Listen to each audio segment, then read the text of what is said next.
நம்ம பிரீத்தி மேடம் பேசி முடிச்சதுக்கு அப்புறமா ஒரு சின்ன சந்தேகம். நம்ம திருச்சி நகைச்சுவை மன்றத்துல இருக்கோமா இல்ல ஏதாவது அரசியல் நிகழ்வுக்கு வந்துட்டோமான்னு ஒரு சந்தேகம். நம்ம வேணி மேடம் மறுத்து சொன்னாங்க. சரி, நான் இன்னும் பேசவே இல்லை, சும்மா இருக்கிற என்ன வம்புக்கு இழுத்துட்டு போயிருக்காங்க. ஏன்னா இந்த சமுதாயம் எப்பொழுதுமே ஒருத்தர் சரியா இருந்தா மட்டும்தான் அவங்கள தூக்கி விடுறதுக்காக ஒரு படி கொடுக்கும். இன்னைக்கு எந்த ஒரு பையன் எனக்கு நல்லா சமைக்க தெரியும், நான் நல்லா வீட்டை பார்த்துக்குவேன்னு சொல்றானோ அந்த பையனுக்கு தான் முதல்ல கல்யாணம் நடக்குது. கரெக்டா?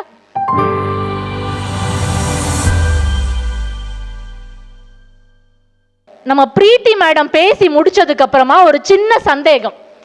நம்ம திருச்சி நகைச்சுவை மன்றத்துல இருக்கோமா இல்ல ஏதாவது அரசியல் நிகழ்வுக்கு வந்துட்டோமான்னு ஒரு சந்தேகம்.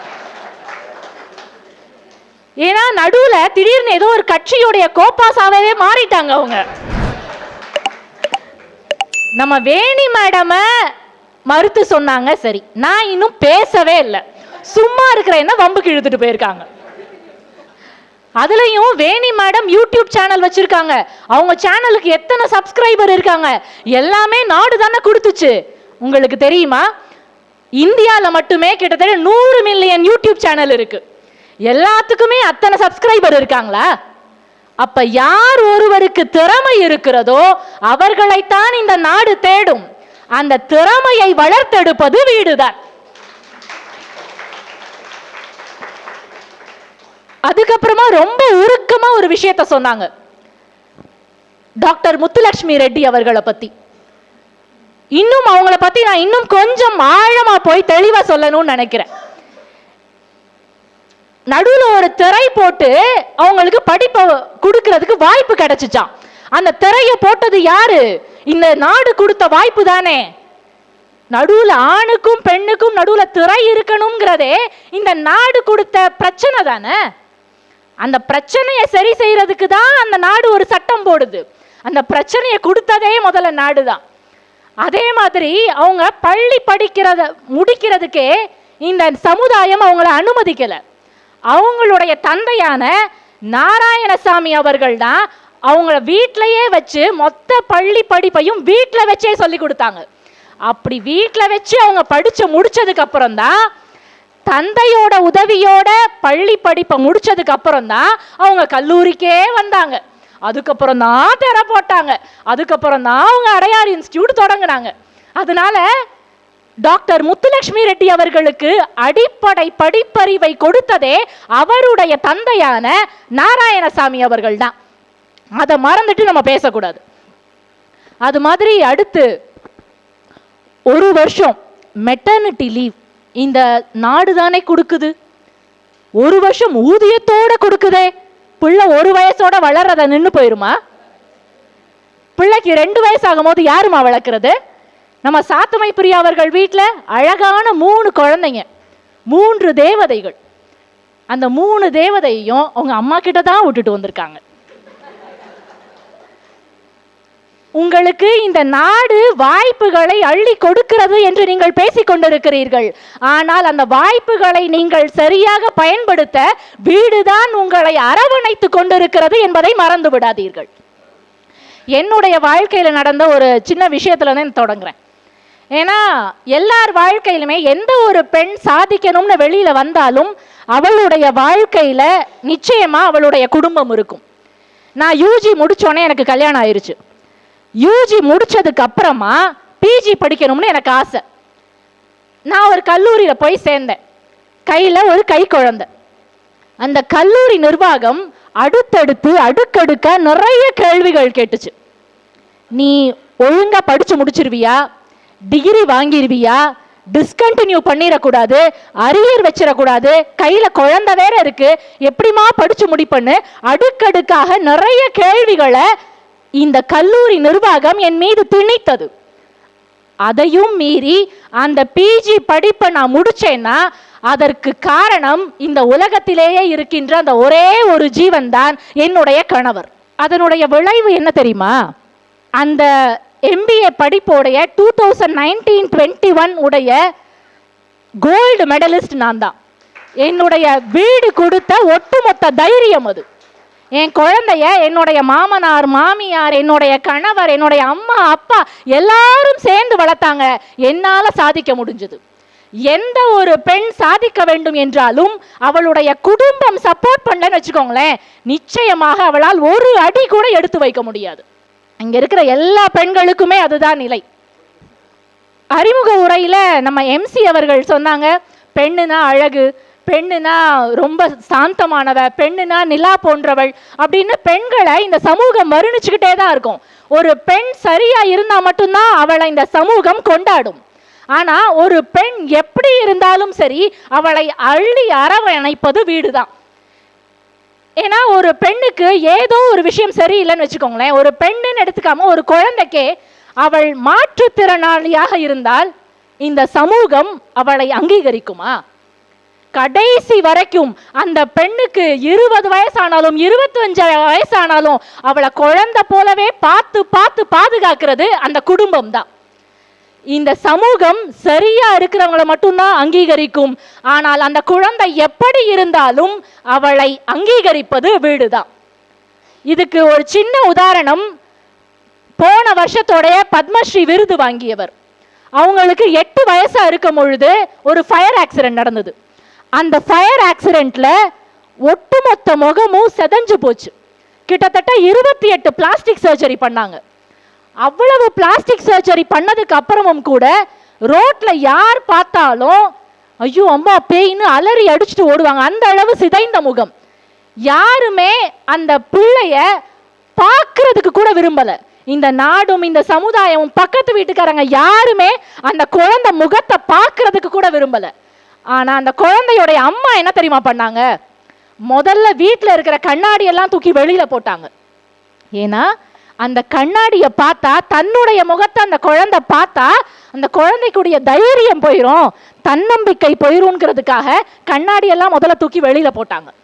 அதுக்கப்புறமா பார்த்து பார்த்து பார்த்து உன்னுடைய உருவம்ங்கிறது உன்னுடைய தன்னம்பிக்கை இல்லை, நீ என்னவாக வர விரும்புற, நீ என்னவாக மாற விரும்புறன்னு அந்த குழந்தைக்குள்ள இருக்கிற திறமையை கண்டுபிடிச்சு அவங்க அம்மா வளர்த்தெடுத்ததுனால தான் இன்னைக்கு எந்த மருத்துவமனையில் அவர்களுக்கு 28 பிளாஸ்டிக் சர்ஜரி நடந்ததோ அதே மருத்துவமனையில் இன்றைக்கு அவர்கள் ஒரு லீடிங் பிளாஸ்டிக் சர்ஜனாக இருக்கிறார்கள். ஏன்னா இந்த சமுதாயம் எப்பொழுதுமே ஒருத்தர் சரியா இருந்தா மட்டும்தான் அவங்கள தூக்கி விடுறதுக்காக ஒரு படி கொடுக்கும். ஆனா அந்த பிள்ளை சரியா இல்லைன்னா அந்த பிள்ளைய வாசல் வரைக்கும் கொண்டு வர்றது இந்த வீடு தான், அம்மாவும் அப்பாவும் தான். அதுக்கு இப்ப நம்ம ஒலிம்பிக் கேம்ஸ்ல நடந்த ஒரு உதாரணமே நம்ம சொல்லலாம். நம்முடைய தமிழகத்தையே உலக அரங்கில் தலைநிமிர செய்தது போன வருஷம் நடந்த கேம்ஸ்ல கேரம்ல 3 தங்க பதக்கங்கள் வாங்கிய 22 வயதே நிரம்பிய கீர்த்தனா. அவளை எப்படி நீங்க இவ்வளோ கேரம்ல போய் சாதிச்சீங்கன்னு கேட்டப்ப அந்த பெண் சொன்ன பதில் என்ன தெரியுமா? எனக்கு 6 வயசா இருக்கும் போது எங்க அப்பா எனக்கு கேரம் காயினை என் பிஞ்சு விரல்ல கொடுத்தாரு. கேரம்னா என்னன்னு எனக்கு எங்க அப்பா தான் சொல்லி கொடுத்தாரு. அதுக்கப்புறம் 12 வயசுல எங்க அப்பா எங்களை விட்டுட்டு போயிட்டாரு, எங்க அப்பா இறந்து போயிட்டாரு. ஆனா இன்னைக்கு வரைக்கும் ஒரு பட்டறையில வேலை செஞ்சு செஞ்சு கையெல்லாம் காய்ச்சி போய் இன்னைக்கு என்னை இந்த நிலைமைக்கு உயர்த்தி இருக்காங்கன்னா அதுக்கு என்னுடைய அம்மா மட்டும்தான் காரணம்னு அவ பேட்டியில சொன்னான். அப்ப அந்த குழந்தை எவ்வளோ கஷ்டப்பட்டாலும் கஷ்டமான சூழ்நிலையில இருந்து வந்தாலும் அவளை அங்கீகரிச்சு இந்த சமுதாயத்துக்கு நாட்டுக்கு கொடுக்கிறது வீடுதான். ஏன்னா இந்த சமுதாயம் வெற்றிகளை மட்டும்தான் எப்பவுமே கொண்டாடும். ஆனா அந்த பிள்ளைக்குள்ள இருக்கிற வலிகள் இருக்குல்ல, அந்த வலிகளை இந்த சமுதாயம் திரும்பி பார்க்காது. வெற்றி தோல்வி இது ரெண்டையுமே வீடு ஒரே மாதிரிதான் பார்க்கும். ஒரு பிள்ளை ஏதோ ஒரு போட்டிக்கு போயிட்டு வந்தா கூட அம்மா வீட்டில் சுட சுட பிரியாணி செஞ்சு வச்சிருப்பாங்க. அம்மா தோத்துட்டேம்மா, அதனால என்னடா பரவாயில்ல பிரியாணி சாப்பிடலாம் வா. அம்மா ஜெயிச்சுட்டேம்மா, நீ ஜெயிச்சிருவன்னு தெரியும்டா, அதனாலதான் பிரியாணி செஞ்சு வச்சேன்பாங்க. அப்ப அந்த குழந்தையுடைய வெற்றி தோல்வி எல்லாத்தையும் தாண்டி அந்த குழந்தைக்குள்ள தன்னம்பிக்கையை கொடுக்கிறது வீடுதான். நம்ம ரொம்ப சோகமா இருந்து அழுதோம்னா இந்த சமுதாயம் என்னங்க பண்ணும்? ஒண்ணு பார்த்துட்டு கண்டுக்காம போகும், இல்லைன்னா அதிகபட்சமா அந்த கண்ணீரை தொடச்சு விடும். ஆனா வீடுதான் உன் கண்ணில் நீர் வழிந்தால் என் கண்ணில் உதிரம் கொட்டுதடின்னு அந்த குடும்பத்துடைய அந்த பிள்ளையுடைய வலிகளை எல்லாத்தையும் சுமக்கிறது அந்த வீடு தான். வெற்றியை யார் வேணாலும் கொண்டாடலாம், ஆனா தோல்விய கொண்டாடாம தோல்வியை அங்கீகரிச்சு பரவாயில்லம்மா உன்னால முடியும்னு அந்த பிள்ளைக்கான வாழ்க்கை பாதையை தேர்ந்தெடுத்து கொடுக்குறாங்கல்ல, அது வீடு தான். நம்ம எல்லாருமே சமீபத்தில் பார்த்துருப்போம், ஒரு வைரலான வீடியோ சோஷியல் மீடியாவில் வந்தது. ஒரு சின்ன பொண்ணு, அவளுக்கு கேன்சர் கீமோதெரப்பி பண்ணுறதுக்காக அந்த குழந்தையுடைய முடி எல்லாத்தையும் எடுத்துடணும்னு சொல்லிட்டாங்க. ஒட்டுமொத்த முடியையும் ஷேவ் பண்ணிடணும்னு சொல்லிட்டாங்க. அந்த பிள்ளைக்கு பயங்கர வேதனை. ஒரு பெண் குழந்தைக்கு முடிங்கிறது எவ்வளோ பெரிய நம்பிக்கையாக இருக்கும். அந்த குழந்தைக்கு முடியெல்லாம் எடுத்துடணும்னு சொன்னதுக்கு அப்புறமா அந்த குழந்தை பயங்கர வலியில வேதனையில அழுகிறா. சரின்னு உட்கார்ந்துட்டா. முடியெல்லாம் ஷேவ் பண்றாங்க. ஷேவ் பண்ணிட்டு திரும்பி பார்க்கறா, அவங்க அம்மா அவளுக்கு முன்னாடி ஒட்டுமொத்த முடியையும் ஷேவ் பண்ணிட்டு நிக்கிறாங்க. பிள்ளைக்கு கஷ்டம்னு வரும் பொழுது அந்த கஷ்டத்தை தாங்கி நிற்பது, அந்த கஷ்டத்தை பகிர்ந்து கொள்வது வீடா மட்டும்தானே இருக்க முடியும். ஒரு பெண்ணை வீடுதான் தாய், மகள், அம்மா, குழந்தை, பெண் குழந்தை, மகள்னு எல்லா விதமான அங்கீகாரத்தையும் வீடு கொடுக்கும். ஆனா நாடு அந்த பெண்ணை கடைசி வரைக்கும் எப்படி பார்த்தாலும், அவள் எந்த உயரிய பதவியில் இருந்தாலும் அவளை கடைசி வரைக்கும் அந்த சமூகம் ஒரு உடலா தான் பார்க்கும்.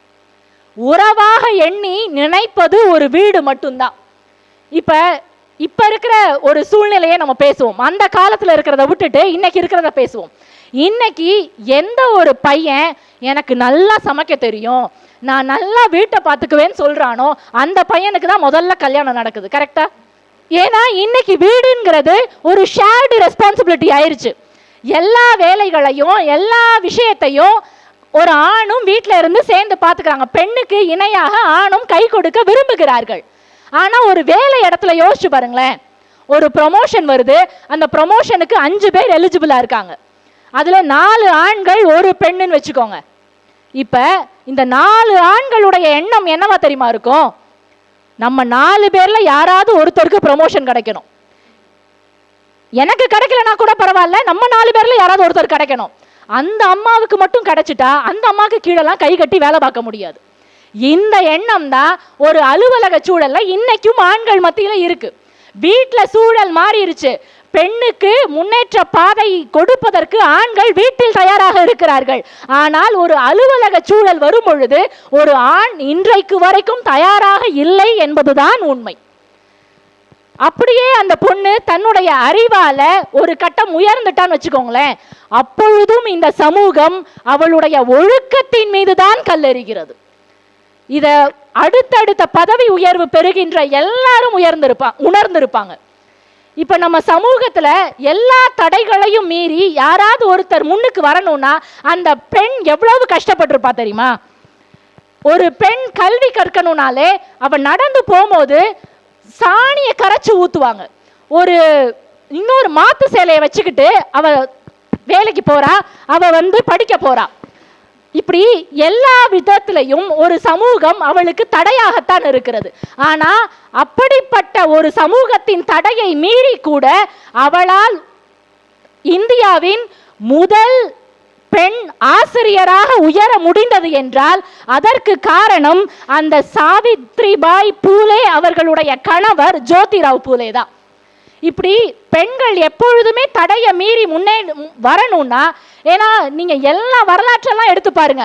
வேலு நாச்சியாரை பார்த்தீங்கன்னா அவளுடைய கணவர் இறந்த பிறகு அவளை விதவன்னு இந்த சமூகம் ஒதுக்க பார்த்துச்சு. ஆனா நீ வீட்டுக்குள்ள மட்டும் இருக்கக்கூடாது, நீ நாட்டிலையும் இறங்கி போராட முடியும்னு அவளுக்கான தைரியத்தை கொடுத்தது வீடுதான். அதனாலதான் அவள் வீரமங்கை வேலு நாச்சியாராக உயர முடிந்தது. ஆகவே நான் நிறைவாக இப்படி சொல்லி முடிக்கிறேன். பெண்கள் முன்னேற்ற பாதையில் இருப்பதற்கான காரணம் வீடு. ஒருவேளை பெண்கள் முன்னேறினால், அவர்கள் முன்னேற்றம் அடைந்து விட்டால் அவர்களை இந்த நாடு கொண்டாடும். ஆனால் முன்னேற்ற பாதையில் செலுத்துவது வீடுதான் என்று சொல்லி வாய்ப்புக்கு நன்றி கூறி விடைபெறுகிறேன். நன்றி, வணக்கம்.